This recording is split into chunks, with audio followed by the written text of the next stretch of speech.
చంద్రబాబు అమితంగా ప్రేమించేది మద్యం వ్యాపారాన్ని. దాని ద్వారా వచ్చే ఆదాయాన్ని రాష్ట్రాన్ని మద్యంలో ముంచేస్తే దానివల్ల కలిగే లాభాలేంటో బాగా తెలిసిన వ్యక్తి. ఒకవేళ ఆయన రాజకీయ నాయకుడు కాకపోయి ఉంటే ఖచ్చితంగా దేశంలోనే అతిపెద్ద లిక్కర్ వ్యాపారిగా ఎదిగేవారని ఆయనకు అత్యంత సన్నిహితులు చెప్పే మాట. ఎన్టీఆర్ తెచ్చిన మద్యపాన నిషేధాన్ని ఎత్తివేసిన, ఎన్నికల సభల్లో పబ్లిక్గా తక్కువ రేటుకే మందు పోస్తా తాగి ఊగండని ప్రచారం చేసిన ఆయనకే చెల్లింది. జగన్ మద్య నియంత్రణ అంటే చంద్రబాబు పబ్లిక్గానే మంచి మంచి బ్రాండ్లు అందిస్తానంటూ ప్రచారం చేసుకున్నారు. ఎందుకంటే లిక్కర్ వ్యాపారంలో ఆదాయం ఎంతో, లంచాలు ఎంతో, స్కాముల ద్వారా దోచేయగలిగింది ఎంతో ఆయనకు బాగా తెలుసు. ఏపీలో 20 డిస్టిలరీలు ఉంటే అందులో 14 చంద్రబాబు అనుమతించినవే. జగన్ 5 ఏళ్ల పాలనలో ఒక్క డిస్టిలరీకి కూడా అనుమతి ఇవ్వలేదు. మరి లంచాలు ఎలా వస్తాయి? ఇప్పుడేదో స్కామ్ జరిగిపోయిందన్నట్టుగా, లేనిది ఉన్నట్టుగా సృష్టిస్తున్న చంద్రబాబు అయినా, ఎల్లో మీడియా అయినా సమాధానం చెప్పాల్సిన ప్రశ్నలు చాలానే ఉన్నాయి. అసలు మద్యాన్ని ఎక్కువగా అమ్మితే లంచాలు ఇస్తారా? అమ్మకాలు తగ్గిస్తే లంచాలు ఇస్తారా? మద్యం అమ్మకాలను ప్రైవేటు వ్యక్తులకు అప్పగిస్తే లంచాలు ఇస్తారా? లేక ప్రభుత్వం ద్వారా అమ్మితే లంచాలు ఇస్తారా? విక్రయ వేళల్ని తగ్గిస్తే లంచాలు ఇస్తారా? లేక ఎక్కువ సమయం అమ్మేలా చేస్తే లంచాలు ఇస్తారా? మద్యం దుకాణాలను పెంచితే లంచాలు ఇస్తారా? దుకాణాలను తగ్గిస్తే లంచాలు ఇస్తారా? 2014-19లో చంద్రబాబు నిర్ణయించిన బేసిక్ రేట్లను పెంచి డిస్టిలరీల నుంచి కొనుగోలు చేస్తే లంచాలు వస్తాయా? లేక పాత రేట్లను కొనసాగిస్తే లంచాలు వస్తాయా? మద్యంపై తక్కువ ట్యాక్సుల ద్వారా ఎక్కువ అమ్మకాలు చేసే విధంగా డిస్టిలరీలకు మేలు చేస్తే లంచాలు వస్తాయా? లేక ట్యాక్సులు పెంచి తద్వారా అమ్మకాలు తగ్గితే లంచాలు వస్తాయా? ఎంపిక చేసుకున్న 4-5 డిస్టిలరీలకు మాత్రమే అధికంగా ఆర్డర్లు ఇస్తే లంచాలు వస్తాయా? అన్ని డిస్టిలరీలకు సమాన స్థాయిలో ఆర్డర్లు ఇస్తే లంచాలు వస్తారా? ఇప్పుడున్న డిస్టిలరీల్లో అధిక భాగం అనుమతులు ఇచ్చిన చంద్రబాబు ప్రభుత్వంలో ఉన్నవారికి లంచాలు వస్తాయా?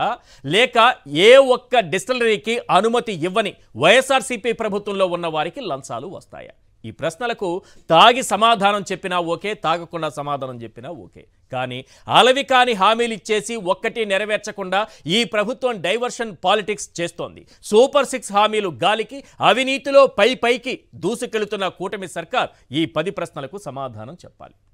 Question number 1. ఐటీ సలహాదారుగా పనిచేసిన రాజ్ కేసిరెడ్డికి లిక్కర్ అమ్మకాలతో లింకు పెట్టి లేని స్కామ్ సృష్టిస్తున్నారు. ఇది కదా బాబు మార్కు డైవర్షన్ అంటే. Question number 2. లిక్కర్ స్కామ్ను సృష్టించి దానితో సంబంధం లేని రాజ్ కేసిరెడ్డిని వెంటాడి అదుపులోకి తీసుకున్నారు. ఇది కదా బాబు మార్కు డైవర్షన్ అంటే. Question number 3. బీవరేజెస్ కార్పొరేషన్ మాజీ ఎండీ వాసుదేవరెడ్డిపై వరుసగా అక్రమ కేసులు బనాయించారు. ఇది కదా బాబు మార్కు డైవర్షన్ అంటే. Question number 4. వాసుదేవరెడ్డిని వేధించి అబద్ధపు వాంగ్మూలాలు నమోదు చేసిన తరువాత కేంద్ర సర్వీసులకు రిలీజ్ చేశారు. ఇది కదా బాబు మార్కు డైవర్షన్ అంటే. Question number 5. ఒక లోక్సభ ఎంపీగా ఉన్న మిథున్ రెడ్డికి ఎక్సైజ్ శాఖకు సంబంధం లేకున్నా ఇరికించే కుట్ర చేస్తున్నారు. ఇది కదా బాబు మార్కు డైవర్షన్ అంటే. Question number 6. 2014-19 మధ్య తాను చేసిన వేల కోట్ల లిక్కర్ స్కామ్ కేసును మాత్రం పూర్తిగా అటకెక్కించేశారు. ఇది కదా బాబు మార్కు డైవర్షన్ అంటే. Question number 7. SPY Reddy, Yanamala, Ayyanna బంధువులకు లబ్ధి చేకూర్చేందుకు 2012 లిక్కర్ పాలసీనే మార్చేశారు. ఇది కదా బాబు మార్కు డైవర్షన్ అంటే. Question number 8. బెల్ట్ షాపులు లేకుండా చేసి మద్యం దుకాణాలు తగ్గించి అమ్మకాలను కూడా తగ్గిస్తే దాన్ని స్కామ్ అంటున్నారు. ఇది కదా బాబు మార్కు డైవర్షన్ అంటే. Question number 9. ముంబై నటిని ముందు పెట్టి సీనియర్ ఐపీఎస్లను వేధించారు, అరెస్టులు కూడా చేస్తున్నారు. ఇది కదా బాబు మార్కు డైవర్షన్ అంటే. Question number 10. ఇటు అవినీతి, అటు సూపర్ 6 నుంచి ప్రజల దృష్టి మళ్లించేందుకు రోజుకో అరెస్టు తెరపైకి తెస్తున్నారు. ఇది కదా బాబు మార్కు డైవర్షన్ అంటే. ఇవి ప్రధానంగా వినిపిస్తున్నటువంటి పాయింట్స్. ఎందుకు? లేని స్కామ్ను సృష్టించారు. 2019-24 మధ్య వైఎస్ఆర్సీపీ అధికారంలో ఉన్నప్పుడు ఒక్క డిస్టిలరీకి కూడా అనుమతి ఇవ్వలేదు. మద్యం విధానంలో అక్రమ దందా సాగించేటటువంటి సిండికేట్ విధానాన్ని పూర్తిగా ఎత్తేసింది. మరి ఏం జరుగుతుంది? ఆ సిండికేట్ విధానాన్ని ఎత్తేస్తే అవినీతి ఎక్కడుంటుంది? లేకపోతే స్కామ్ ఎక్కడుంటుంది? లిక్కర్ షాపుల నుంచి పూర్తిగా ప్రైవేటు వ్యక్తుల్ని తొలగించింది. ప్రభుత్వ అధీనంలోనే అమ్మకాలు సాగించింది. ఇది వైఎస్ఆర్సీపీ గవర్నమెంట్. లిక్కర్ షాపులను పూర్తిగా ప్రైవేటు వ్యక్తులను తొలగించి 33% మద్యం దుకాణాలను తీసేసింది. తీసేస్తే 33% మద్యం దుకాణాలు తీసేస్తే అవినీతి అంటారు, స్కామ్ అంటారు. షాపుల సంఖ్యను 4380 నుంచి 2934కు తగ్గించింది. మద్యం దుకాణాలకు అనుబంధంగా చంద్రబాబు నాయుడు గారు డెవలప్ చేసినటువంటి చంద్రబాబు నాయుడు గారి డెవలప్మెంట్ మనకు తెలుసు కదా, బెల్ట్ షాపులే వారి డెవలప్మెంట్. ఏ రోజు ఏం డెవలప్మెంట్ లేదు. ఏముంది రాష్ట్రంలో చెప్పండి? బెల్ట్ షాపులు తప్ప. 43,000 బెల్ట్ షాపులను తెస్తే వాటిని తీసేసింది. 4,380 పర్మిట్ రూములను రద్దు చేసింది. మద్యం ధరలను షాక్ కొట్టేలా పెంచింది. ఎక్సైజ్కి సంబంధించినటువంటి నేరాలకు పాల్పడితే కఠిన శిక్షలు వేసింది. మద్యం విక్రయాల వేలను కుదించింది. ప్రతి ఊరికి ఒక మహిళా పోలీసును నియమించింది. మద్యం అమ్మకాలు కూడా బాగా తగ్గాయి. కానీ చంద్రబాబు నాయుడు గారు 2014-19 మధ్య 25,000 కోట్ల రూపాయలను మించినటువంటి అక్రమాలకు పాల్పడ్డారని అభియోగాలు ఉన్నాయి. దానిపైన కేసు నమోదైంది. ఆ కేసులో A3గా ఉన్నారు చంద్రబాబు నాయుడు గారు. ప్రస్తుతం ఆ కేసు అలాగే పెండింగ్లో పడిపోయింది. కేసుంది. తన పార్టీకి చెందినటువంటి సన్నిహితుల డిస్టిలరీలకు అనుమతులు ఇచ్చారు. 5 డిస్టిలరీ, మొత్తం 20 అంటే 5 నుంచి 50% పైగా మద్యం కొనుగోలు 5 నుంచి చేశారు. ఎంఆర్పీని ఇష్టారీతన పెంచారు. సిండికేట్ దందా 20,000 కోట్ల రూపాయలనే ఆరోపణలున్నాయి. చీకటి జీవోలతో ఎగవేసినటువంటి పన్ను ఈ పాలసీ విధానాన్ని మార్చేసి 1,300 కోట్ల రూపాయలు ఖజానాకు గండి కొట్టారన్న ఆరోపణలు. ఇవన్నీ వారిపైన ఉన్నటువంటి కేసులో ఉన్నటువంటి విషయాలే నేను చెప్తున్నాను. ఇలా 25,000 కోట్ల రూపాయల వరకు అక్రమాలకు పాల్పడ్డారనే ఆరోపణలు ఉన్నాయి. ఇక వారేమో అక్రమాలకు పాల్పడ్డారనడానికి వారిపైన కేసు ఉంది. ఆ కేసు ఇంకా నడుస్తోంది. అందులో A3గా ఉన్నారు. ఇవన్నీ పక్కన పెడితే లేనిది సృష్టించారు వైఎస్ఆర్సీపీది. నేను చెప్పాను ఏం చేశారు, ఎలాంటి విధానాన్ని తీసుకొచ్చారు అని. ఇక అడ్డమైన బ్రాండ్లు తీసుకొచ్చి దాన్ని వైఎస్ఆర్సీపీ పైకి నెట్టేయడంలో చంద్రబాబు నాయుడు గారు, ఆయన పార్టీ నేతలు, ఎల్లో మీడియా చాలా తీవ్రంగా కృషి చేసి సక్సెస్ కూడా అయ్యారు. ఒక విధంగా చెప్పాలంటే సక్సెస్ కూడా సాధించారు. అన్ని జగన్మోహన్ రెడ్డి గారు తీసుకొచ్చారని. ఎక్కడ ఎవరు వినని చూడని బ్రాండ్లు. President medal Hyderabad blue deluxe బ్రాండ్ల విస్కీకి 2017 నవంబర్ 22న ముఖ్యమంత్రిగా అప్పుడు చంద్రబాబు నాయుడు గారు అనుమతిచ్చారు. కాదంటే ఆ ప్రభుత్వం, మరి చంద్రబాబు నాయుడు గారు లేకపోతే ప్రభుత్వము, ఆ పార్టీ నాయకులు, ఎల్లో మీడియాను చెప్పాలి లేదు అని. గవర్నర్ రిజర్వ్ లెఫైరో Napoleon Oakton barrel aged 7th heaven blue బ్రాండ్ల పేరుతో విస్కీ బ్రాందీ 15 బ్రాండ్లకు 2018 అక్టోబర్ 26న చంద్రబాబు నాయుడు గారు అనుమతులు ఇచ్చారు. ఇక హై వోల్టేజ్ గోల్డ్ ఎస్ఎన్జీ 10,000 99 పైసా అని పెట్టుంటే బాగుండేదేమో, 10,000 అని పెట్టారు. సరే ఏదో ఒకటి. British Empire super strong premium beer, British Empire ultra బ్రాండ్లతో బీరు విక్రయాలు 2017 జూన్ 7న అనుమతి. Royal palace, new king, sign out పేర్లతో విస్కీ బ్రాందీ బ్రాండ్లకు 2018 నవంబర్ 9న అనుమతి. బీరా 91 పేరుతో, దీనికి కూడా 99 పైసా అని పెట్టుండాల్సింది. బీరా 91 అట. బీరా 91 పేరుతో 3 రకాల బీరు బ్రాండ్లకు 2019 మే 14న టీడీపీ ప్రభుత్వమే అనుమతులు ఇచ్చింది. TI mansion house, TI courier Napoleon whisky brandy బ్రాండ్లకు 2018 మే 15న అనుమతిని ఇచ్చారు. ఇక పవన్ కళ్యాణ్ గారికి, బాలకృష్ణ గారికి ఇది వాళ్ళకి డెడికేట్ చేస్తూ పవర్ స్టార్ ఇదేదో ఉందంటే ఒక బ్రాండ్, మరి ఏపీ వాళ్ళే, అక్కడ ఎవరైనా ఈ బ్రాండ్ తాగిన వాళ్ళే చెప్పాలి. పవర్ స్టార్, లెజెండ్ లాంటి బ్రాండ్లకు కూడా అనుమతి ఇచ్చింది చంద్రబాబే. ఇలాంటి దాదాపు 200 బ్రాండ్లకు చంద్రబాబు నాయుడు గారు 2014-19 మధ్య వారి ప్రభుత్వం అనుమతిని ఇచ్చింది. మరి ఇలాంటి బ్రాండ్లు తీసుకొచ్చింది వారే. ఎటువంటి ఎవరెవరికి లబ్ధి చేకూర్చాలని చూసింది వాళ్లే. లిక్కర్ స్కామ్కు పాల్పడింది వాళ్లే. ఇప్పుడు లేనటువంటి స్కామ్ను సృష్టించేటటువంటి ప్రయత్నం చేస్తున్నారు. ఒక 3 పాయింట్ల ఆధారంగా మనం చర్చిద్దాం. ప్రధానమైన 3 పాయింట్లే తీసుకుందాం. 1, లేని లిక్కర్ స్కామ్ ఎలా సృష్టించగలిగారు. నెంబర్ 2, 2014-19 మధ్య బాబు సర్కార్ లిక్కర్ స్కామ్లో దోచింది ఎంత. ఆ కేసులో A3గా బాబు ఉన్నారు కదా, ప్రస్తుతం ఆ కేసు పరిస్థితి ఏంటి. నెంబర్ 3, రాజ్ కేసిరెడ్డి ఆయన అరెస్ట్ అయ్యారు.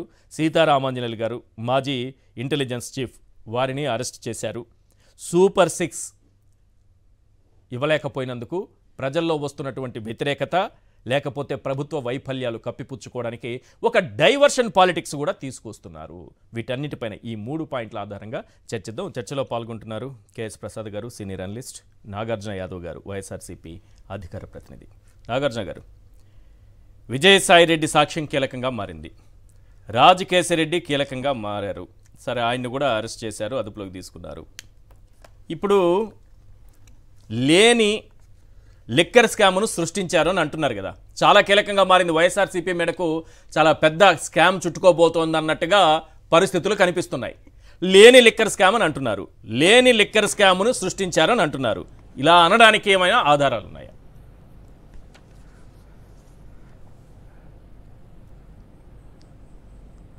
మరి ఇక్కడ ముందుగా సాక్షి టీవీ వీక్షకులకు ముందుగా నమస్కారాలండి. సరే, సాయిరెడ్డి గారు మాట్లాడారా, చేబ్రోల్ కిరణ్ మాట్లాడా, లేకపోతే మరొకరు మాట్లాడారా, దాని విషయాలు పక్కన పెడితే స్కామ్ ఎందుకు ఉంటుందండి? మేమేమన్నా చంద్రబాబు నాయుడు గారు లాగా డిస్టిలరీకి పర్మిషన్స్ ఇచ్చామా స్కామ్ ఉండడానికి? లేకపోతే చంద్రబాబు నాయుడు గారు లాగా మేము పర్మిట్ రూమ్లు ఇచ్చామా స్కామ్ ఉండడానికి? చంద్రబాబు నాయుడు లాగా డిస్టిలరీసు ఎక్సెస్గా ఉత్పత్తి పెంచుకోవచ్చని మేమన్నా అనుమతులు ఇచ్చామా స్కామ్లు ఉండడానికి? లేకపోతే మేము చంద్రబాబు నాయుడు గారు లాగా అదనంగా బ్రాండ్లు ఏమన్నా ఎన్పాల్మెంట్ చేసేమా స్కామ్లు ఉండడానికి? చేసిందంతా చంద్రబాబు నాయుడు గారు అయితే వైఎస్ఆర్ కాంగ్రెస్ పార్టీకి స్కామ్కి ఏం సంబంధం ఉంటుంది? మద్యాన్ని మేము దూరం చేసి, మద్యం రేట్లు పెంచి, మద్యాన్ని సామాన్యులకు అందుబాటు లేకుండా ఒక పాలసీ ప్రకారం తీసుకొస్తే మేము మద్యం స్కామ్ చేసినట్ట? లేకపోతే చల్లని బీరు సరసమైన ధరలకు నాణ్యమైన మద్యం అందుబాటులోకి తీసుకొచ్చిన చంద్రబాబు నాయుడు గారు స్కామ్ చేసినట్లా? కాబట్టి ఇటువంటి కార్యక్రమాలు చేయడం చంద్రబాబు నాయుడు గారికి వెన్నతో పెట్టిన విద్య. సరే, వారు ఏదో చెబుతున్నారు కాబట్టి ఫస్ట్ పాయింటే ఒకటి పెట్టిద్దాం. వీళ్ళు పాపం మనలాగే బోండా ఉమామహేశ్వరరావు గారు ఒక క్వశ్చన్ అడిగాడండి. సీరియల్ నెంబర్ 6 రూల్ నెంబర్ 51 ప్రకారం ఒక ప్రశ్న అడిగాడు. ఎప్పుడు అడిగాడు? జూలై 25, 2024. అయా, ఆంధ్రప్రదేశ్ రాష్ట్రంలో 2019 నుండి 24 మధ్య బ్రేవరీస్, మైక్రో బ్రేవరీస్లో గైడ్లైన్స్ ప్రిస్క్రైబ్ చేసినటువంటి గైడ్లైన్స్కి మించి లైసెన్స్ మంజూరు చేసినటువంటి దాఖలాలు ఏమన్నా ఉన్నాయంటే అలాంటి ఏమీ లేవు సార్. నో సార్, అన్నీ వాస్తవానికి దగ్గరగానే పరిమితులకు లోబడే ఆ డిస్టిలరీసు అవన్నీ వాటన్నిటికీ శాంక్షన్ చేశారు అని చెప్పి కూటమి ప్రభుత్వం వైఎస్ జగన్మోహన్ రెడ్డి గారికి ఇచ్చినటువంటి సర్టిఫికెట్ ఇది. సల్ఫా వ్యవధి ప్రశ్న నెంబర్ 6, ఇది రూల్ నెంబర్ 51 ప్రకారం. ఈ కాపీ కూడా మీకు పంపిస్తాను, చూస్తే బాగుంటుంది. దీని తర్వాత చాలా బాగా చెప్తున్నారు, ప్రెసిడెంట్ మెడల్ తీసుకొచ్చారు, ప్రెసిడెంట్ మెడల్ తీసుకొచ్చారు అన్నారు. ఈ ప్రెసిడెంట్ మెడల్కి పర్మిషన్ ఎవరు ఇచ్చారో చెప్పనమంటారా సార్? 24/04/2019 దీనికి పర్మిషన్ ఎవరు ఇచ్చారంటే మొన్నటిదాకా ఎన్నికల కమిషన్ సిఇఓగా చేసిన ఆయన, ఇప్పుడు చంద్రబాబు నాయుడు గారికి చాలా దగ్గర వ్యక్తి ముఖేష్ కుమార్ మీనా గారు ఇచ్చారు పర్మిషన్. దీనికి అది ఇచ్చింది ముఖేష్ కుమార్ మీనా గారు ఇచ్చారు. ఫస్ట్ ఆయన్ని క్వశ్చన్ చేయాలా, మీరు ఎందుకయ్యా ఈ ప్రెసిడెంట్ మెడల్కి మీరు 24/4/2019 ఏ విధంగా మీరు దీనికి పర్మిషన్ ఇచ్చారని. ముఖేష్ కుమార్ మీనా గారు ఒకవేళ స్కామ్ జరుగుంటే ఆయనే commission of probation and excise కాబట్టి మొట్టమొదటి A1 ముద్దాయి ముఖేష్ కుమార్ మీనా గారు అవుతారు. ప్రస్తుతానికి ఆయనకి నోటీసులు ఇవ్వాలా. దీంతో పాటు మరొకటి చెప్తా, మా మీద ఉన్నటువంటి ప్రధాన ఆరోపణ ఏంది, జగన్మోహన్ రెడ్డి గారు బేవరేజెస్ కార్పొరేషన్ లో ఏదో అవకతవకలు జరిగాయని విచారణ జరిపించమంటే కుంభకోణం జరిగింది, స్కామ్ జరిగిందని బయటపడింది. ఆయనే మొదట మీ గవర్నమెంట్ లో మీరున్నప్పుడు స్కామ్ జరిగిందని చెప్పడానికి విచారణను ఇనిషియేట్ చేసింది ఫస్ట్ మీనా గారే.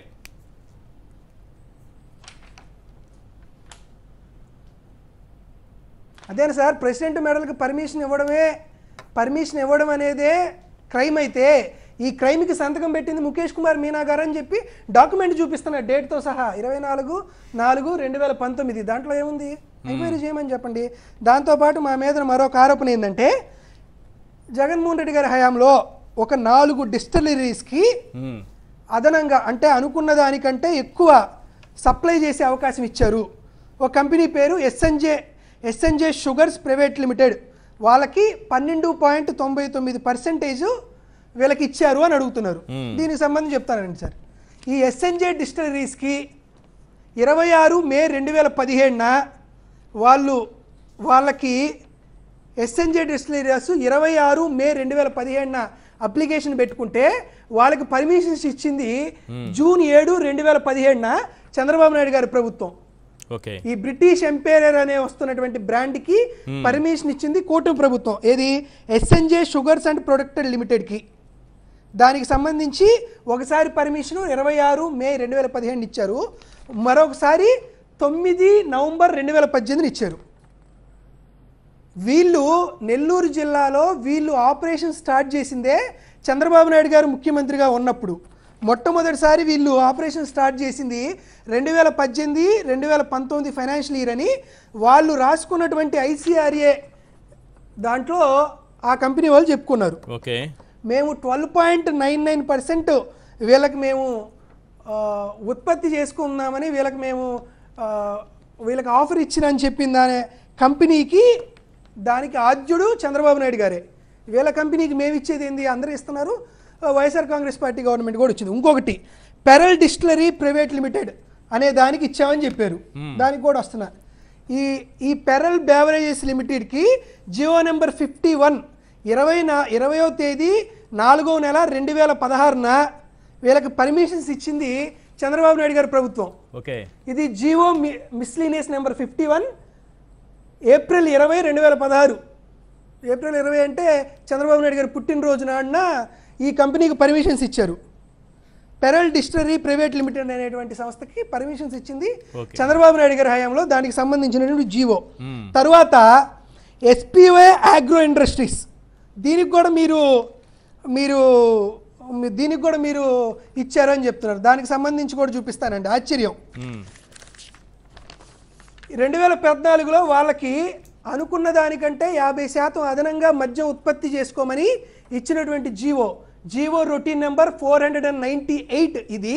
దాంతోపాటు రీసెంట్గా నిజంగా ఎస్పీవై అగ్రో ఇండస్ట్రీస్ లిమిటెడ్లో వైఎస్ఆర్ కాంగ్రెస్ పార్టీ స్కామ్ చేసిందని మీరు భావిస్తే రీసెంట్గా అంటే మార్చి 26, 2025న ఇదే ఎస్పీవై అగ్రో ఇండస్ట్రీస్ లిమిటెడ్కి మరో 2 ఏళ్ల పాటు మీరు మద్యం ఉత్పత్తి చేసుకోమని commissioner of distilleries and breweries వాళ్ళు ఇచ్చినటువంటి certificate Shri Nishant Kumar IAS commissioner మొన్న ఇచ్చారు, ఒక 4 రోజుల క్రితం వాళ్ళకి సర్టిఫికెట్ అదనంగా ఇవ్వమని పర్మిషన్ ఎస్పీవై అగ్రో ఇండస్ట్రీస్. దాంతో పాటు అదాని ఏజెన్సీ కాదు మీరు చెప్పాల్సింది ఇక్కడ ప్రధానంగా వినిపిస్తున్న పేరు రాజ్ కసిరెడ్డి. అదే సమయంలో ఈ అదాని ఏజెన్సీ ఎస్పీవై డిస్టిలరీ వీళ్ళ మధ్య ఏం లావాదేవీలు, అదెందుకు కీలకమైంది, ఏం జరిగింది అసలు?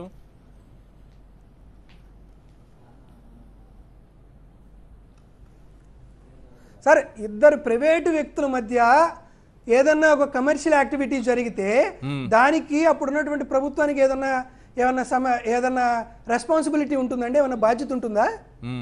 ఎస్పీవై అగ్రోకి సంబంధించి వారికి సంబంధించినటువంటి మరొక ప్రైవేట్ సంస్థకు మధ్య ఏదన్నా లావాదేవీలు జరిగితే ఉంటే అది వారి ఇద్దరికి సంబంధించినటువంటి ఇండివిజువల్ విషయం, కానీ ప్రభుత్వానికి ఏం సంబంధం అని అడుగుతున్నా.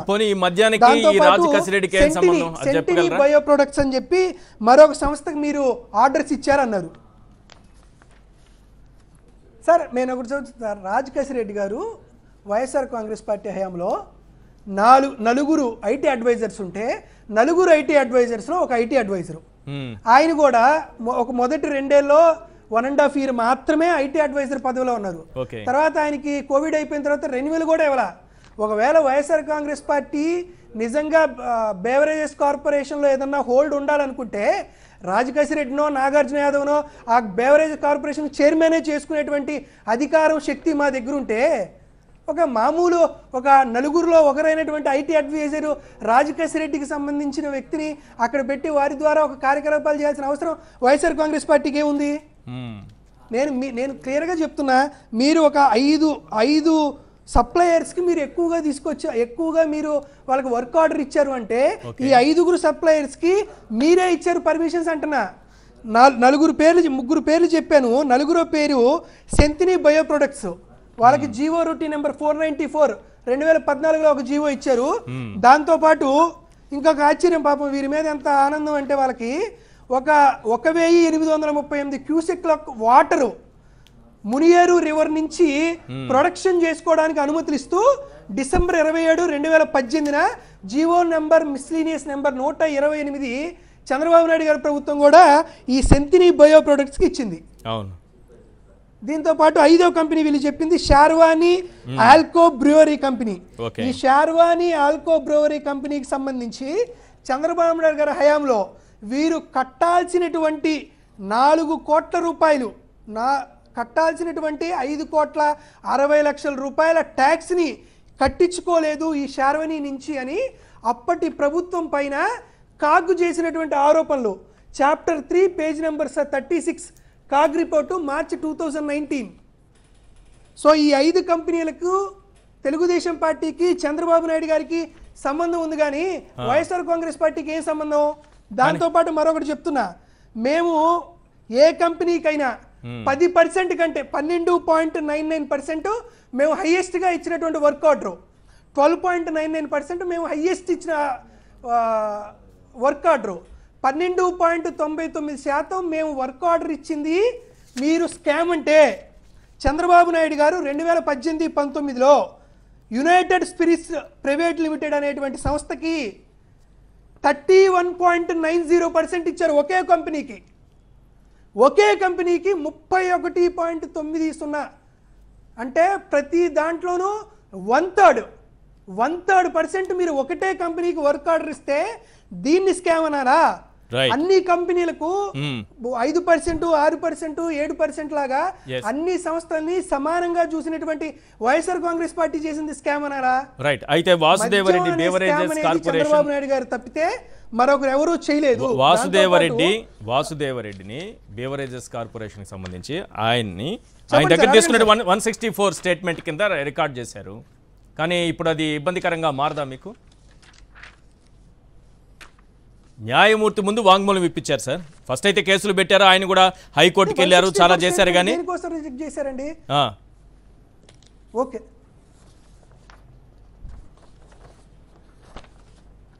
సరే సార్, మేము ఒకటి ప్రశ్న అడుగుతున్నాం.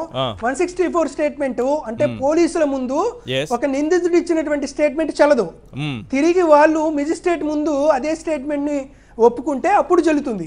ఇదే కోర్టులో వాసుదేవరెడ్డి గారు నన్ను పోలీసులు బలవంతంగా నా పేద బలప్రయోగం చేసి నన్ను మానసికంగా, శారీరకంగా, నా కుటుంబాలను నన్ను హింసించి నా చేత సంతకాలు పెట్టించుకున్నారని హైకోర్టులో పిటిషన్ వేశారు కదా, ఆ విషయాన్ని మర్చిపోతే అలా. దాంతోపాటు ఒక్క విషయం చెప్పి మీరు ప్రసాద్ గారికి అవకాశం ఇవ్వండి. వైఎస్ఆర్ కాంగ్రెస్ పార్టీ పైన తరువాత వాళ్ళు చేస్తున్నటువంటి మరొక ఆరోపణకు కూడా నా దగ్గర మరొక సాక్ష్యం ఉంది. ఒకటి, లిక్కర్ ట్రేడ్ చేసింది. లిక్కర్ ట్రేడ్ చేయడం అనేది స్కామ్ అని చెప్తున్నారు. ఇది సుప్రీంకోర్టు జడ్జిమెంట్ అండి. Supreme court judgement Kohli distilleries limited versus state of Karnataka 19 October 1994. ఒక స్టేట్ తన కార్పొరేషన్ ద్వారా ఏ బ్రాండ్ని సెలెక్ట్ చేసుకోవాలి, ఏ బ్రాండ్ని ప్రజల దగ్గరికి అందుబాటులో ఉంచాలనేది కేవలం ఆయా కార్పొరేషన్ యొక్క డిస్క్రిషన్ పవర్. దాన్ని ఎవరూ కూడా నిందించాల్సిన అవసరం లేదు అని సుప్రీంకోర్ట్ ఆఫ్ ఇండియా ఇచ్చినటువంటి జడ్జిమెంట్ అండి. 19 అక్టోబర్ 1994 ఇచ్చినటువంటి జడ్జిమెంట్. దాంతోపాటు state have exclusive right over the liquid ట్రేడ్లో స్టేట్కి ఎక్స్క్లూజ్ ఉందని మద్రాస్ హైకోర్టు 22 మార్చ్ 2017 ఇచ్చినటువంటి మద్రాస్ హైకోర్టు ఇచ్చినటువంటి తీర్పు. ఈ రెండు తీర్పులు ప్రామాణికంగా చూస్తే వైఎస్ఆర్ కాంగ్రెస్ పార్టీ హయాంలో సర్వీస్ జరిగిందే కానీ స్కామ్ జరగలేదని క్లియర్ కట్ గా అర్థమవుతుంది. దీంతో పాటు 10-20 కంపెనీలు డిస్టిలరీస్ ఉత్పత్తి జరుగుతుంటే ఏ కంపెనీస్ దగ్గర సెలెక్ట్ చేసుకోవాలి, ఏ కంపెనీస్ దగ్గర సెలెక్ట్ చేసుకోకూడదు అనే విషయం మీద కాంపిటీషన్ కమిషన్ ఆఫ్ ఇండియా వాళ్ళు 2 యాన్యువల్ రిపోర్ట్లు ఇచ్చారు. ఈ 2 యాన్యువల్ రిపోర్ట్లో కూడా ఏ కంపెనీలకు సంబంధించినటువంటి బ్రాండ్లను ప్రజలకి అందుబాటులో ఉంచాలి అనేది ప్రభుత్వం తీసుకున్నటువంటి పాలసీ ప్రకారం, పబ్లిక్ హెల్త్ ప్రకారం ఆ ట్రేడ్, దా ప్రొబిషన్, ఆ ఎక్సైజ్ కి సంబంధించి అక్కడ ఉన్నటువంటి అధికారులు ఆయా ప్రభుత్వాలు తీసుకున్నటువంటి వాటిపైన ఆధారపడి ఉంటుంది. కాబట్టి దీన్ని బిజినెస్ ప్రకారంగా చూడొద్దు అని చెప్పి కాంపిటీషన్ కమిషన్ ఆఫ్ ఇండియా ఇచ్చినటువంటి రిపోర్ట్స్. ఇవే కాక తర్వాత నాకు టైం ఇచ్చినప్పుడు చెప్తా, చంద్రబాబు నాయుడు గారు 6,287 కోట్ల రూపాయల స్కాము 2014-19 టైం పీరియడ్ లో ఏ విధంగా జరిగింది, ఆయన అక్యూజ్డ్ 1, 2, 3 ఆయన ఎటువంటి జీవోలు ఇచ్చారు, ఏ విధంగా ఎఫ్ఐఆర్ అయింది కూడా నీకు తర్వాత వచ్చేటువంటి దాంట్లో మీకు విశదీకరిస్తానండి. ప్రసాద్ గారు, ఇప్పుడు మద్యం పాలసీని మార్చి ప్రభుత్వం చేతిలో ఉన్నదాన్ని మనం ఢిల్లీలో చూసాం, ప్రైవేట్ చేతికి అప్పగించారు. సో అక్కడ ఏదో స్కామ్ జరిగింది అని అన్నారు. కానీ ప్రైవేట్ చేతిలో ఉన్నదాన్ని తీసుకొని ప్రభుత్వమే విక్రయాలు చేసింది ఇక్కడ. పైగా ఉత్పత్తిని తగ్గించింది, పైగా అమ్మకాలను తగ్గించింది, బెల్ట్ షాపులను తీసేసింది. అన్నీ తగ్గించుకుంటూ పోతే స్కామ్ జరిగినట్టు ఎలా అవుతుంది? ఇప్పుడు ఇది చూస్తున్నారు, విజయసాయి రెడ్డి గారు కీలకమైపోయారు సాక్ష్యంలో, రాజు కసిరెడ్డి అనే వ్యక్తి ఇంకా కీలకమైపోయారు. మొత్తం వ్యవహారం ఇప్పుడు వైఎస్ఆర్సీపీకి ఆ పార్టీ ముఖ్య నేతలకి చుట్టుకుంటుంది అన్నట్టుగా ఒక ప్రచారం అయితే సాగుతోంది. మీకేమనిపిస్తుంది ఓవరాల్గా ఈ స్కామ్ అని చెప్తున్నారు కదా, దాన్ని చూస్తే ఏమనిపిస్తుంది?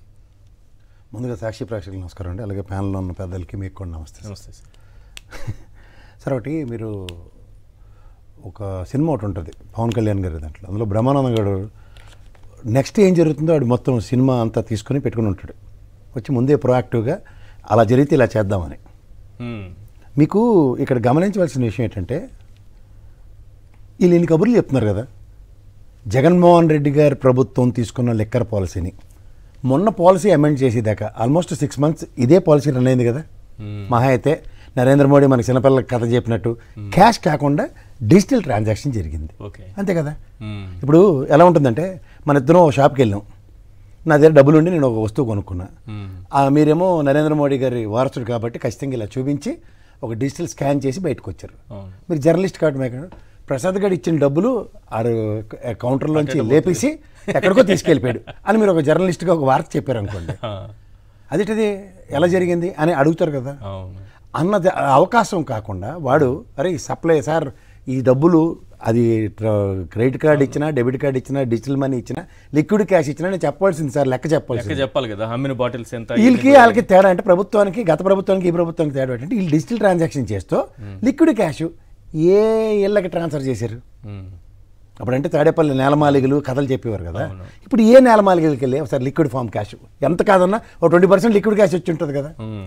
కానీ ప్రభుత్వం వ్యాపారం చేసింది. ఇందాక నాగార్జున ఏదో చెప్పిన మొత్తం అంత వింటే ఒక బ్రెవరేజ్ కార్పొరేషన్స్వి ప్రాణ ప్రతిష్ఠ చేసింది గత ప్రభుత్వంలో. బ్రెవరేజ్ కార్పొరేషన్స్తో స్పిరిట్ కొనిపించి వాటితో ఏ బ్రాండ్లకి ఏ బ్రెవరేజ్ కార్పొరేషన్ చేయాలన్న దానికి కేటగరైజేషన్స్ ఇచ్చింది వాళ్ళే.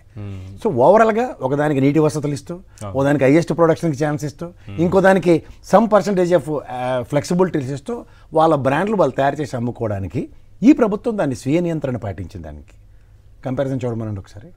సో ఇక్కడ స్కామ్ అన్నది ఉంటే ఈ 6 నెలలు కూడా ఇదే స్కామ్ నీళ్ళు కంటిన్యూ చేశారు. దాంట్లో ఫ్లాస్ ఉన్నాయనుకోండి, ప్రమాదకరం ఏంటంటే చంద్రబాబు నాయుడు గారు ఏం చెప్పారంటే, ఇది నాసిరకం మధ్య అందరూ చచ్చిపోతున్నారు అన్నారు. 6 నెలల అదే కదా, అవే మంది కదా వాళ్ళు మోడస్ ఆఫ్ ఆపరేషన్ ఎవరో చనిపోవట్లేదన్న. అదే కాదు, వాళ్ళు ఆల్రెడీ పూర్ణదేశ్వరరావు గారు ఏంటి చెప్పారు, 10 లక్షల మంది చచ్చిపోయారని చెప్పింది ఆవిడ ఎలక్షన్స్ ముందు. అరే మొత్తం కరోనా మొత్తం మీద దేశం మొత్తం 10 లక్షలు చచ్చిపోలే. సరే లెక్కర్లో మరణాలు అన్నది ఎప్పుడైనా మీరు కూడా జర్నలిస్ట్ ఇదే పేపర్లో ఉన్నారు కదా, ఎప్పుడైనా వార్త వేశారా? సో ఇవి మనం గమనించకుండా వాళ్ళ బుద్ధి ఏంటంటే ముందే ఒక ప్రీ కన్సిడర్డ్. వీళ్ళ ప్రాబ్లం వల్ల ఏంటంటే సార్, ఇవాళ లెక్కర్ స్కామ్ ఎందుకు బయటకు వచ్చిందంటే, లేనిది ఊహించుకోవడంలో వీళ్ళు మించిన వాళ్ళు లేరు. బ్రహ్మానందం గడి ఆ సినిమాను ఒకసారి కలెక్ట్ చేసుకుంటాం, చాలా స్ట్రాంగ్ ఎవిడెన్స్ చూపిస్తున్నారు. ఎంత స్ట్రాంగ్ ఎవిడెన్స్ ఒకసారి చెప్దాం. అంత స్ట్రాంగ్ ఎవిడెన్స్ ఉంటే ఇలా ఫస్ట్ 6 నెలలు ఆ బిజినెస్ చేరు. ఇప్పుడు 14% కమిషన్తో ప్రైవేట్ వ్యక్తులు చేస్తే స్కామ్ అవుతుందా లేదంటే అంగల్లో అమ్ముతుంటారు ఎక్కడ పడితే అక్కడ. మీరు చూస్తున్నారు కదా, అదే బెల్ట్ షాపులు 40,000 30,000 తొలగించినవి అవన్నీ రెగ్యులర్ గా వచ్చాయి. సో రెగ్యులర్ మాల్ ప్రాక్టీస్ పెరిగింది. రెగ్యులర్ మాల్ ప్రాక్టీస్ పెరిగాయి. రెగ్యులర్ మాల్ ప్రాక్టీస్ చేసే పాత పద్ధతికి వీళ్ళు తెరలేపుకుని మాల్ ప్రాక్టీసెస్ నిరోధించిన ప్రభుత్వ కార్యకలాపాన్ని వీళ్ళు వేలెత్తి చూపిస్తున్నారు. ఇక్కడ గమనించండి, పిల్లికి ఎలక్షన్ లాగా మా విజయసాయి రెడ్డి గారు మళ్ళీ అనమాట. నాకు తెలిసి 2 ఉంటారు ప్రొఫెషనల్స్, ఓ డాక్టర్ ఉంటాడు, ఇంకోడు చార్ట్ అకౌంటెంట్. వీళ్ళిద్దరూ క్లయింట్ డీటెయిల్స్ బయటకి చెప్పరు. ఈ కసిరెడ్డికి 100 కోట్లు అప్పించాను మళ్ళీ వెనక్కి ఇచ్చాడు, వడ్డీ ఇవ్వలేదని ప్రొఫెషనల్ ఎథిక్స్ డివియేట్ అయినట్టే కదా. అంటే వేర్ యువర్ ఎథిక్స్? ఇవాళ విజిల్ బ్లోవరా? ఎవరు మీరు అంత విజిల్ బ్లోవర్? నాకు తెలియని విజిల్ బ్లోవర్స్ మీరు. ఇవాళ లెక్కర్ స్కామ్లో రాజీనామా చేయనంత వరకు పార్ట్ అండ్ పార్సల్స్ కింద అభియోగం ఎదుర్కొంటున్న వ్యక్తి ఆయన కూడా. ఇవాళ రాగానే సాక్షి అయిపోతాడు. మా రఘురామకృష్ణరాజు గారి కంటే సరదా ఉంటుంది, మైకు కెమెరా కనబడిపోతే ఆయన ఉండలేరు. ఇవాళ డిబేట్కి కూడా వెళ్ళారు. ఒక డిప్యూటీ స్పీకర్ స్థాయిలో డిబేట్కి వెళ్ళడం అంటే చిన్న విషయం కాదు. అలాంటిది ఇవాళ మీకు కూడా ఇదే మైక్ సరదా, రోజు కెమెరా సరదా అంటే ఏదో కార్యక్రమం ఉంటుంది కదా. నాకు తెలియకడుతాను, పాత్రికేయులు అడిగినప్పుడు ఈ విషయాలు మాట్లాడే అంత నేపథ్యం ఎందుకు క్రియేట్ అవుతుంది? నిజంగా లెక్కర్ స్కామ్ అన్నప్పుడు గౌరవ వీళ్ళు పిలిచినప్పుడు లోపల కూర్చొని సిట్ అధికారుల ముందు మొత్తం వాస్తవాలు చెప్తే వాళ్ళు తేల్చుకుంటారు. అవును, సబు సందర్భం లేకుండా ఇందాక ఎవరి పేరైతే చెప్పినాడో ఆయనే ఒక ఏమన్నారు సాఫ్ట్వేర్ కన్సల్టెంట్, అవును, ఐటీ సలహాదారుగా ఉన్నారు. ఈ కసిరెడ్డిని నెత్తికెక్కించింది ఎవడరా బాబు అంటే మళ్ళీ విజయసాయి రెడ్డి. ఇప్పుడు దరిద్రం ఏంటంటే లెక్కర్ స్కామ్ ఢిల్లీలో ఎక్కడ జరిగింది? ఢిల్లీలో జరిగింది. అవును. లెక్కర్ స్కామ్లో లక్షలు 100 కోట్ల ట్రాన్సాక్షన్ జరిగిపోయిన అభియోగాలు మోపి దగ్గర ఫైనాన్షియల్ ఎబిలిటీ క్రియేట్ చేసింది అరబిందో నుంచి తీసుకొచ్చిన డబ్బులు ఎవరిది? ఆయన అల్లుడే కదా. ఆయన ఇక జైలు పెట్టింది. అక్కడికి వేసింది తీసుకొచ్చి ఇక్కడికి అనివేద్దాం అంటే ఏమైనా అమోనియా ప్రింటా? ఇక్కడ ఫైనాన్షియల్ ట్రాన్సాక్షన్స్ ప్రభుత్వం వెసెస్ కస్టమర్స్ జరిగింది. Spirit rate highest rate declare చేసి ఈ స్పిరిట్ని ఇంత పాలల్లో ఇంత కలపండి అని ప్రభుత్వ బాధ్యతగా అబ్కారీ వ్యవస్థ, ప్రభుత్వమే ఎక్స్చెక్కర్ నుంచి శాలరీస్ ఇస్తున్న అక్కడ కార్మికులు, వీళ్ళతో మద్యం వ్యాపారం జరిగింది. అది కూడా స్టిపులేటివ్ టైమ్స్లో. అది కూడా నిన్న జరిగిన సేల్స్కి జరిగిన సేల్స్ 11 గంటల లోపు నమ్మేస్తే తాళం పెట్టి వెళ్ళిపోయాడు. లెక్కర్ దొరక్కే కదా. ఇప్పుడు సేకరించిన ఎవిడెన్స్ అంతా నిలుస్తుందా, నిలవదా? చెప్పేది వాసుదేవరెడ్డి గారు, మాజీ ఎండి వాసుదేవరెడ్డి సార్, వాసుదేవరెడ్డి ఇచ్చినటువంటి స్టేట్మెంట్ చాలా కీలకంగా ఉంటుంది కదా సార్. నిజంగా తప్పు జరిగింది. మిథున్ రెడ్డి గారికి ఏం సంబంధం? అది కూడా 10 మంది పేర్లు మిథున్ రెడ్డికి సంబంధం ఉంటుందా? ఒక మాట చెప్తా సార్, ఇదే నాగబాబు గారు ఎమ్మెల్సీ అయ్యేదాకా ముందు అడవాడు చేసింది పెద్దిరెడ్డి గురించి అక్కడ అసలు ఎత్తేసారు, ఇంకా లోపల ఎట్టేస్తారు రేపే అని చెప్పి అడవాడు చేసి వచ్చారు కదా పొంగనూరు దగ్గర. ఏది పెద్దిరెడ్డి గారి టాపిక్ ఏది? ఇప్పుడు మిథున్ రెడ్డి గారు మీరు మోడస్ ఆఫ్ ఆపరేషన్ కాల్ చేసింది కూడా చాలా హెలికాప్టర్ కదా డీజీపీ గారు. ఇప్పుడు మీరు మొన్న ఒక ఎంప్లాయీకి చిన్న విషయం జరిగితే పవన్ కళ్యాణ్ గారు హెలికాప్టర్ వేసుకుని వెళ్ళారు, గ్యాప్ కొందా రాయలసీమలో. మరి అక్కడ ఆయన నియోజకవర్గంలో దళితులను వివక్షకు గురి చేసి అంటరాని వాళ్ళ కింద సంఘ బహిష్కరణ చేస్తే ఆయన ఎప్పుడు వేషధారణలో ఉంటాడు, లేదంటే హాస్పిటల్లో ఉంటాడు, తీరిక ఉండట్లేదు ఆయనకి. మీరు ఇది గమనిస్తే సార్, ఉర్సా అనే ఒక అపశోభం తెలియని కంపెనీ తెచ్చి నెత్తికెట్టారు. దగ్గర 3,000 కోట్ల స్కామ్ జరిగింది. వాళ్ళు డైవర్షన్ పాలిటిక్స్ మీరు గమనించండి. అది చక్కగా దాన్ని ఎక్కడ డిస్కషన్ అవ్వకుండా ఎక్కడో మీరు నేను చిన్నప్పుడు పురాణాలు చదువుకున్న కాదంబరి నత్వాన్ని వాళ్ళ గ్యాప్కి వచ్చింది. ఈ సిఎస్ఆర్ ఆంజనేయులు గారిని తీసుకెళ్లి ఆయన అరెస్ట్ చేశారు. ఇది ఇదే అంటే ఎక్స్క్యూజ్ మీ, మేము ఇంకా నిద్ర లేచే ఉన్నాం ఈ విషయంలో, చట్టం దాని పని చేసుకెళ్తూ ఉంటుంది అని ఇక్కడ మన అంకుశం రామిరెడ్డి స్టేట్మెంట్లు ఇవ్వడానికి రెడీగా ఉంటారు వీళ్ళు. ఇక్కడ ఈ మధ్యలో ఇదేంటిది లెక్కర్ స్కామ్ కూడా. దానికి నేను కథ చూశారు కదా, కసిరెడ్డి అట గోవా నుంచి అక్కడికి వచ్చాడు.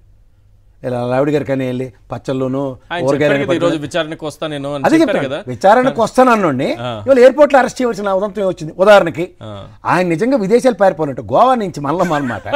చిన్న మాట సార్, పక్కనే కదా సార్ ముంబై ఎయిర్పోర్ట్. అవును. లేదా గోవా నుంచి స్పీడ్ బోట్ వేసుకున్న శ్రీలంక పారిపోవడం ఎంతసేపు సార్? మీలాంటి వాళ్ళు ఇటువంటి తెలివైన ప్రశ్నలు వేస్తారని రాధాకృష్ణ గారు ముందుగానే సమాధానం రాసేసారు.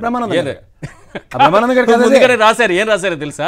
హైదరాబాద్కు వచ్చి హైదరాబాద్ నుంచి చెన్నైకి వెళ్ళిపోయి చెన్నై నుంచి పారిపోవాలనుకున్నాడు. అదే దాన్ని మెటే కదా అంటారు బాబు, ఎందుకు చెప్పాలి? పారిపోవాలనుకున్న వాళ్ళు మళ్ళీ హైదరాబాద్కి రావడం, హైదరాబాద్ నుంచి చెన్నైకి వెళ్ళిపోవడం, చెన్నై నుంచి అటుబారు. మీరు చెప్పినట్టు ముంబైకి వెళ్ళిపోయి పారిపోవచ్చు. నిజంగా విదేశాలు పారిపోవడం ముంబై పారిపోవచ్చు కదా. దానికన్నా ముందు నెరేటివ్ ఏంటి? దుబాయ్ నుంచి వచ్చాడట. ఇంకా దైత్రం సార్, పేరు మార్చుకుని వచ్చాడట. రే కథలకు కూడా అర్థం పర్థం ఉండాలరా. ఎయిర్పోర్ట్ సిఎఫ్ అథారిటీస్ ఆధ్వర్యంలో ఉంటే సార్ మళ్ళీ మనమాట సార్, ఆధార్ కార్డుని ఎన్నిసార్లు ఎదుగుతారు సార్? ఫస్ట్ పేరు మార్చేస్తాడా, మార్ఫింగ్ చేసేస్తారా? అలవాటు పడిన ప్రాణాలు. ఇక్కడ ఎందుకు ఈ ఉర్సా మీద చర్చ జరగకూడదు. ఉర్సా మీద చర్చ జరగకుండా జనాలకు అలవాటు కదా, తప్పేలసాలను 10 ఉంటాయి. ఒకటి డైపరు, ఒకటి పెట్రోల్ బంకోడు, ఒకటి పౌడర్ డబ్బా రాసుకుని కథలు, బ్రహ్మాండమైన వెట్లాచారి కథలు చెప్తూనే ఉంటారు కూర్చుని. ఈ నెరేటివ్స్లో అసలు విషయాలు డైవర్ట్ అయ్యి పిల్లి కలక సాక్ష్యంలో విజయసాయిరెడ్డి చెప్పాడు. విజయసాయిరెడ్డి తీసుకొచ్చి పెట్టిన వ్యక్తి అతను. ఆయనతోనే 100 కోట్లు అప్పులు ఇచ్చుకుని 4 కోట్లు తెచ్చారు. అది మనకేంటి సంబంధం? కానీ స్కామ్ జరిగిపోయింది. వ్యాపారం ఎవరు చేశారా భయ్? ప్రైవేట్ వ్యక్తులు చేశారు కాదండి, ప్రభుత్వమే చేసింది. మరి అబ్కారీ వ్యవస్థ ఏంటి చేసింది అప్పుడు? అదే అబ్కారీ వ్యవస్థ పర్యవేక్షణలో జరిగింది. అన్ని అలా సమాధానాలు ఉంటాయి. ఈ వాసుదేవరెడ్డి గారు మళ్ళీ అన్నమాట, నిజంగా అంత ప్రాణాలు తీసేసే పరిస్థితి వచ్చింది ఇంత లెక్కర్ స్కామ్ అంటే. ఆయన అరెస్ట్ చేసి బెయిల్ ఎవరు ఇచ్చాడు? కాదు, వాంగ్మూలం తీసుకున్న తర్వాత ఇచ్చేసారు కేంద్ర సర్వీసులకు. అప్పుడు రిలీజ్ చేశారు. అప్పుడు వరకు మాత్రం అది నిజంగా అంత వాంగ్మూలం అంత ఎఫెక్ట్ ఉంటే అదే రోజు కసిరెడ్డి ఎత్తుకురావచ్చు కదా.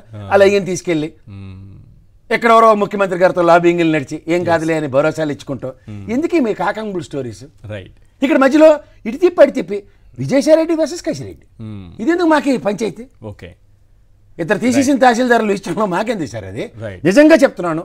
ఈ రోజు ఈ ఉర్సా విషయం ఎందుకంటే ఒక జస్ట్ 2 నెలల 6 రోజులు నిడివి ఉన్న ఒక కంపెనీకి 10 లక్షల మూలధనంతో స్టార్ట్ చేసిన దగ్గర 3,000 కోట్ల విలువైన భూమిని అప్పజెప్పినప్పుడు ఇది డైవర్షన్ పాలిటిక్స్ ఎలా ఉంటున్నాయంటే, ఆంధ్రప్రదేశ్లో ఇవాళ 99 రూపీస్ వాళ్ళు ఇచ్చిన చీప్ లెక్కర్ కోటర్ కొనుక్కోవాలంటే 100 ఎకరాల భూమి అమ్మాల్సి వస్తుంది. ఎందుకంటే 99 పైసలే.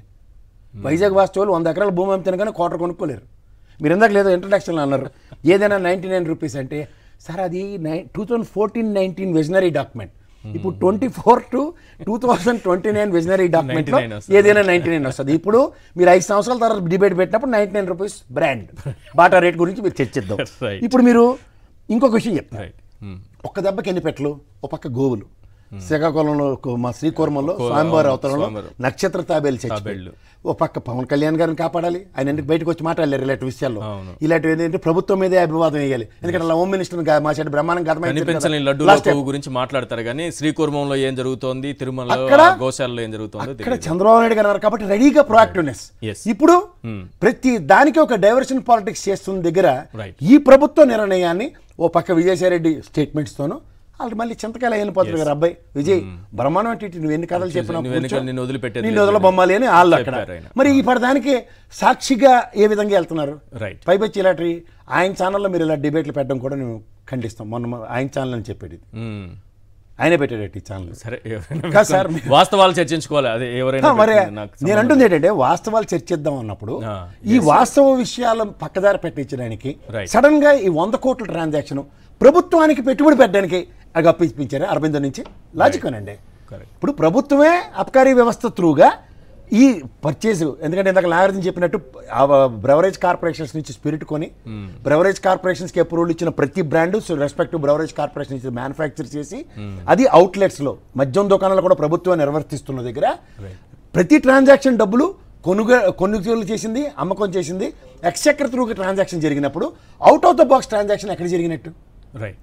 ఇందులో 100 కోట్లు నిజంగా అరవింద్ వారి దగ్గర నుంచి అప్పు ఇప్పించిన యాడ పెట్టిండి పెట్టుబడి? రైట్.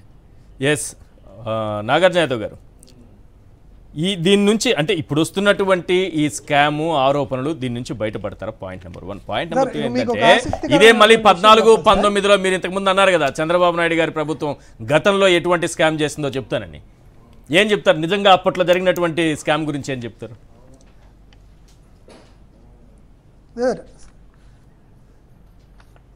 సార్ దానికి ముందు ఒకటి చెప్తాను నేను సార్.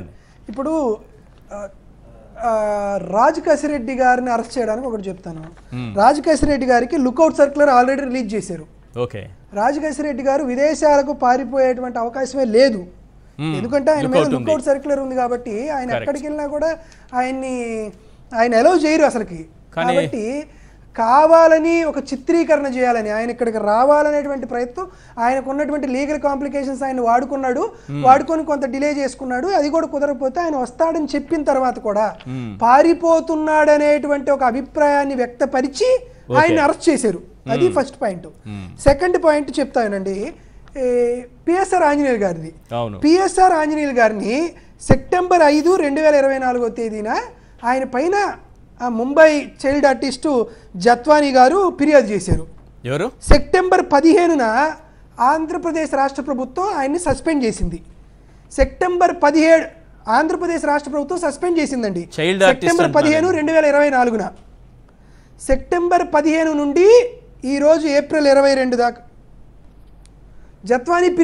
జత్వానీ ఫిర్యాదు చేసిందని సెప్టెంబర్ 5, 2024న జత్వానీ ఫిర్యాదు చేస్తే 10 రోజులకి సెప్టెంబర్ 15, 2024న ఆయన సస్పెండ్ చేశారు. ఓకే. సస్పెండ్ చేసిన కాడి నుంచి నేటి వరకు సుమారుగా ఈ 8 నెలల్లో, ఈ 6-7 నెలల్లో ఆయన నన్ను అరెస్టు చెయ్యొద్దు అని యాంటిసిపేటరీ బెయిల్కి వెళ్ళలా పిఎస్ఆర్ ఆంజనేయులు గారు. ఆయనకి కోర్టులో అసలు ఆయన వెళ్ళలా నన్ను అరెస్ట్ చేయొద్దని. చేస్తే చేసుకోండి, లేదు చేస్తే చేసుకోండి, లేకపోతే లేదన్నాడు. ఈ 5-6 నెలలు అరెస్ట్ చేయకుండా, అంటే సెప్టెంబర్ నుంచి ఏప్రిల్ దాకా, సెప్టెంబర్, అక్టోబర్, ఈ 7-8 నెలలు అరెస్ట్ చేయకుండా ఈ రోజు అరెస్ట్ చేయడం గల కారణం ఏంది? అదే అర్థం కావట్లేదు. ఆయన అక్కడికి పారిపోయిన ఆయన కాదు, డీజీపీ స్థాయి వ్యక్తి. ఈ రోజు ఆయన ఎందుకు అరెస్ట్ చేశారు? 8 నెలల నుంచి అరెస్ట్ చేయలేదు కదా మీరు. టాపిక్ డైవర్ట్ చేయాలా? టాపిక్ డైవర్ట్ చేసి ఇవన్నీ రాకూడదు, లేని స్కామ్ ఒకసారి సృష్టించాలి, తను చేసినటువంటి స్కాములు బయటికి రాకుండా టాపిక్ డైవర్ట్ చేయాలి. ఇందాక మీరు పవర్ స్టార్ అన్నారు కదా సార్, పవర్ స్టార్ అయినా మీరు అనింది 999 పవర్ స్టార్. అవును, 999 పవర్ స్టార్ అనేటువంటి బ్రాండ్ ని క్రియేట్ చేసి స్కామ్ చేశారన్నారు కదా. అవును, చూడండి సార్, 2023-24 తేదీన 2023-24 జగన్మోహన్ రెడ్డి గారి చివరి పరిపాలనా సంవత్సరంలో 999 పవర్ స్టార్ ఫైన్ విస్కీ ఇది ఎన్ని కేసులు అమ్ముడైనవి అంటే 17,516 కేసులు ఆంధ్రప్రదేశ్ రాష్ట్ర ప్రభుత్వం అమ్మిందండి. 999 పవర్ స్టార్ ఫైన్ విస్కీ 17,516 కేసులు ఆ రాష్ట్ర ప్రభుత్వం అమ్మింది. దీన్ని కేసు అంటున్నారు, దీన్ని స్కామ్ అంటున్నారు, అంతే కదా. జగన్మోహన్ రెడ్డి గారు, మిథున్ రెడ్డి గారు చేసినటువంటి స్కాము ఈ 17,516 కేసులు అమ్మడమే అని అంటున్నారు కదా. మరి చంద్రబాబు నాయుడు గారు ఎంత అమ్మారో చెప్పమంటారా? 2018-19లో 999 పవర్ స్టార్ ఫైన్ విస్కీని చంద్రబాబు నాయుడు గారు ఎన్ని కేసులు అమ్మారంటే 19,15,735 కేసులు అమ్మాడు. ఎంత సార్? 19,15,735. 19,15,735 999 పవర్ స్టార్ విస్కీ కేసులు అమ్మితే స్కామ్ కాదు, అది సంక్షేమ పథకం. జగన్మోహన్ రెడ్డి గారు 17,516 కేసులు అమ్మితే ఇది మాత్రం పెద్ద స్కామ్, 3,000 కోట్ల స్కాము. ఈయన మనకు చెప్తాడు, మేము నమ్మాలి, ఎల్లో మీడియా చేసిద్ది. దాంతోపాటు జగన్మోహన్ రెడ్డి గారి హయాంలో బెవరేజ్ కార్పొరేషను హైయెస్ట్ కేసులు అమ్మినటువంటి ఈ company classic blue finest whisky 18,97,693 కేసులు అనింది. అంటే మీరు ఒకటే కంపెనీ మా బ్రాండ్ అమ్ముతున్నారు అని అంటారు. మేము హైయెస్ట్ అమ్మింది 18 లక్షల కేసులు ఉన్నటువంటి ఒక కంపెనీ మందు అమ్మారు. చంద్రబాబు నాయుడు గారు హైయెస్ట్ అమ్మింది ఆఫీసర్ చాయిస్ సుప్రీం విస్కీ 35,28,598 కేసులు. అంటే చంద్రబాబు నాయుడు గారు అమ్మిన టాప్ 5 కేసుల్లో, టాప్ 5 కంపెనీల్లో మేము అమ్మినటువంటి టాప్ 1 కంపెనీ కంటే ఎక్కువ అమ్మింది power star whisky place number 5 Chandrababu Naidu గారి ప్రభుత్వంలో. మేము టాప్ అమ్మిన దాంట్లో మాది ఉంది. ఆయన దానికంటే సుమారుగా ఆయన దానికంటే మేము 30,000 కేసులు మేము తక్కువ అమ్మాము. మమ్మల్ని ఏమో క్రైమ్ అంటారు, నాకు అర్థం కావట్లేదు సార్. అంటే సహజంగా ఈ మందాగడాలు, ఈ ఫైన్లు, ఈ విస్కీలు నాకు అసలు తెలియదు. కానీ చంద్రబాబు నాయుడు స్కామ్ అంటే ఇవన్నీ చూస్తే అర్థం అవుతుంది. 17 అంటే మీకు తెలియదు కాబట్టి మా హయాంలో 0.91% అమ్మాం. ఇది లెక్క కాదు నార్జున, మీకు తెలియదు కాబట్టి మీ మీద అభియోగం వేయడం చాలా సులువు. కావాలంటే మీరు ఇది నేను చెప్పట్లా, మీరు ఎక్సైజ్ రిలీజ్ చేసిన వైట్ పేపర్ పేజ్ నెంబర్ 19కి వెళ్ళండి. ఇప్పుడైనా వైన్ వేసేస్తే మేము చంద్రబాబు నాయుడు గారు అమ్మిన దాంట్లో మేము అమ్మింది 0.91% sir. It is not in 1%. Pawan Kalyan garu అంటే ఇష్టం అని పవర్ స్టార్ ఫైన్ విస్కీ అని పెట్టారు, కొట్టారు. 19 లక్షలు అమ్మారు సార్ వాళ్ళు కేసులు. అసలు మాకేమి సంబంధం? మిథున్ రెడ్డి గారికి ఏమి సంబంధం? జగన్మోహన్ రెడ్డి గారికి ఏమి సంబంధం? రాజకేశ్వర రెడ్డికి ఏమి సంబంధం? వీరికి ఎవరికి సంబంధం లేని అంశాలు. అమ్మింది మీరు, తయారు చేసింది మీ డిస్టిలరీలో, ట్రాన్స్పోర్టేషన్ మీది, ప్రొహిబిషన్ మీది, మొత్తం మీది. అమ్మింది మీరు, డబ్బులు సంపాదించింది మీరు. మాకేమి సంబంధం సార్? మా మీద పెట్టారు. ఇది ఒక పాయింట్. చంద్రబాబు నాయుడు గారు చేసిన క్రైమ్ గురించి చెప్తానండి సార్. చాలా ఆశ్చర్యంగా ఉంటుంది సార్, మీరు కూడా తినండి. మన వాళ్ళు బార్లందరూ ప్రివిలేజ్ ఫీజు కట్టాలి. ఏం చెప్పారంటే ఈ రాష్ట్రంలో ఉన్నటువంటి బార్లన్నీ ప్రివిలేజ్ ఫీజు కట్టండి అని చెప్పి 2015 సెప్టెంబర్ 1వ తేదీన సర్కులర్ ఇచ్చారు.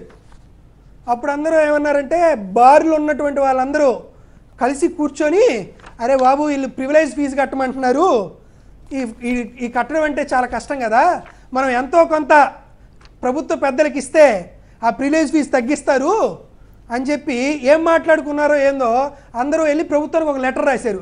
సార్ మీరు ప్రివిలేజ్ ఫీజు కట్టమంటున్నారు, మేము ప్రివిలేజ్ ఫీజు కట్టలేము, ప్రివిలేజ్ ఫీజు తీసేయండి అని చెప్పి మాకు ఆర్డర్స్ ఇవ్వండి అంటే సెప్టెంబర్ 1వ తేదీ 2017 ప్రివిలేజ్ ఫీజు కట్టాలి అని చెప్పినటువంటి చంద్రబాబు నాయుడు గారి ప్రభుత్వం 2015 డిసెంబర్ 11వ తేదీన జీవో మిస్లీనియస్ నెంబర్ 468 రిలీజ్ చేసి మీరు ప్రివిలేజ్ ఫీజు కట్టొద్దని చెప్పారు. అది ఆ జీవో.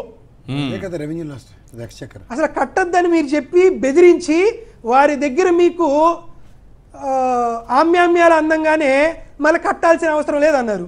దీని మీద సంతకం ఇంకా ఆశ్చర్యకరమైన విషయం ఏంటంటే వీళ్ళు ప్రివిలేజ్ ఫీజు కట్టాల్సిన అవసరం లేదని జీవో ఇవ్వడానికి ఆ డేటు వాళ్ళు రాసినటువంటి లెటర్, వాళ్ళు లెటర్ రాయడానికంటే ఒకరోజు ముందే జీవో ఇచ్చేశారు, నెక్స్ట్ డే లెటర్ వచ్చింది. ఇది అసలు పాయింట్. అంటే పేమెంట్ అందిన వెంటనే పనికి ఆహార పథకం అన్నమాట. అంటే సార్ మాకు చంద్రబాబు నాయుడు గారికి ఉన్నటువంటి ఆ గొప్ప లక్షణం ఏంటంటే అటువంటి చిన్న చిన్న విషయాల్లో పెద్దగా ఇబ్బందులు పడరు సార్, కన్వీనియంట్ గా చేసేస్తారు. అందుకే A1 గా అప్పటి ఎక్సైజ్ కమిషన్ పెట్టాం, A2 గా అప్పుడు ఉన్నటువంటి కమిషన్ కొల్లు రవీంద్ర గారు పెట్టారు, A3 గా చంద్రబాబు నాయుడు గారు ఉన్నారు. ఇదే సిఐడిలో చంద్రబాబు నాయుడు గారి మీద ఇదే స్కామ్ మీద ఆయన పైన FIR ఉంది. ఇంకొకటి సార్, ఇంకోసారి ఎక్సైజ్ కమిషనర్ గారు ప్రివిలేజ్ ఫీజు 10 times పెంచాలి అని మద్యం షాపులన్నిటికీ సర్క్యులర్ రిలీజ్ చేశారు సార్. మళ్ళీ వాళ్ళు కూడా వచ్చారు, చంద్రబాబు నాయుడు గారు మేము కట్టలేం 10 times రేట్ అంటే. సరే వాళ్ళ కోసం కూడా జూన్ 22వ తేదీ 2015 మళ్ళా జీవో మిస్లీనియస్ నెంబర్ 218 ఇంకో జీవో రిలీజ్ చేశారు 2015 జూన్ 22న మద్యం షాపులు చేయకూడదని. ఈ 2 జీవోలు రిలీజ్ చేయడం ద్వారా మూడు డిస్టిలరీకి 2 బేవరేజెస్కి మద్యం షాపులు వాళ్ళందరికీ 6,580 కోట్ల రూపాయల నష్టం ప్రభుత్వ ఖజానాకు వచ్చింది. ఈరోజు నేనేం అడుగుతున్నానంటే వైఎస్ఆర్ కాంగ్రెస్ పార్టీ తీసుకొచ్చిన పాలసీ ద్వారా ఆంధ్రప్రదేశ్ రాష్ట్రానికి ఒక్క పైసా కూడా నష్టం రాలా. కానీ చంద్రబాబు నాయుడు గారు తెచ్చినటువంటి పాలసీకి మూలాన ఆంధ్రప్రదేశ్ రాష్ట్రానికి 6,580 కోట్ల రూపాయల నడిపే వాళ్ళందరూ కూడా పేదవాళ్ళు కాబట్టి డిపిటి అమలు చేశారు. చంద్రబాబు నాయుడు గారు చేసినట్లా వీళ్ళందరూ పేదవాళ్ళు కాబట్టి వాళ్ళకి డిపిటి అమలు చేసినట్టున్నారు, ఆ ప్రివిలేజ్ ఫీజు తీసేశారు. రైట్, నేను అడిగిన ప్రశ్నకి చెప్పండి, దీని నుంచి ఆయన గట్టిగానే మిమ్మల్ని ఇరికించినట్టున్నారు, బయటపడతారా?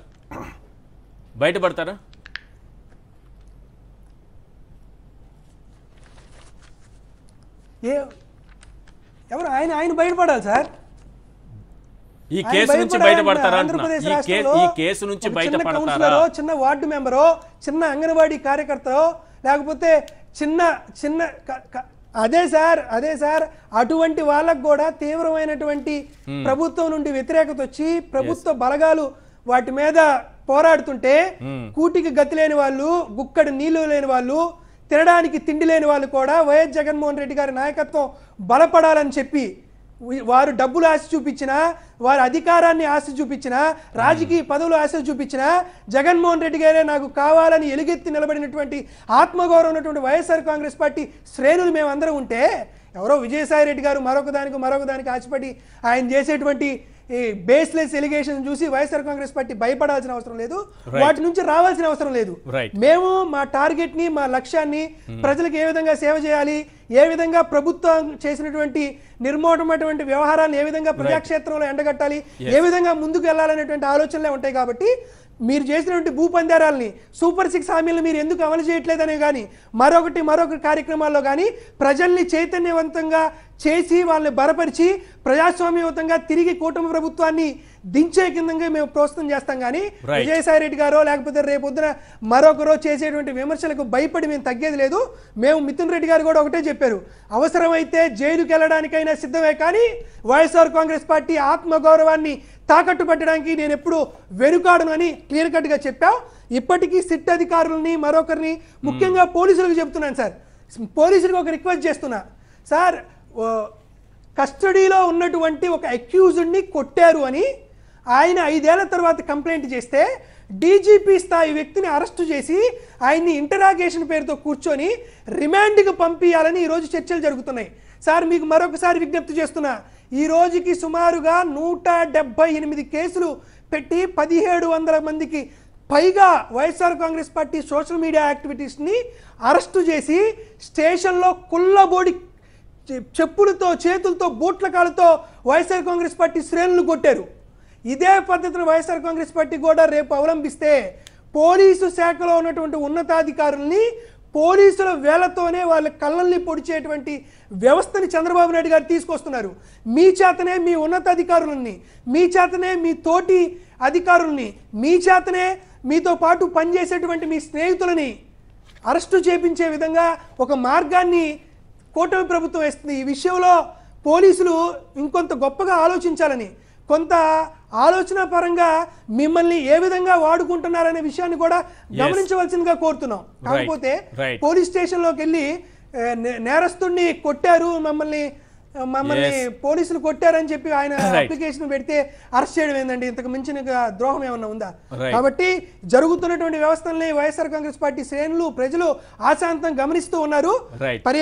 పీరియడ్ ఆఫ్ టైం ప్రతిదీ కూడా రొట్టెన్నర ఇవ్వడానికి వైఎస్ఆర్ కాంగ్రెస్ పార్టీ శ్రేణులు ముందుంటారు. కావాల్సిందల్లా జగన్మోహన్ రెడ్డి గారు తలదించుకొని వెళ్ళమని చెప్తారా లేదా తల ఎత్తుకొని పోరాడమని చెప్తారా అనేది వైఎస్ఆర్ కాంగ్రెస్ పార్టీ అధినేత జగన్మోహన్ రెడ్డి గారికి వదిలేస్తున్నాం. కాబట్టి వీఆర్ వెరీ మచ్ క్లిస్టర్ క్లియర్.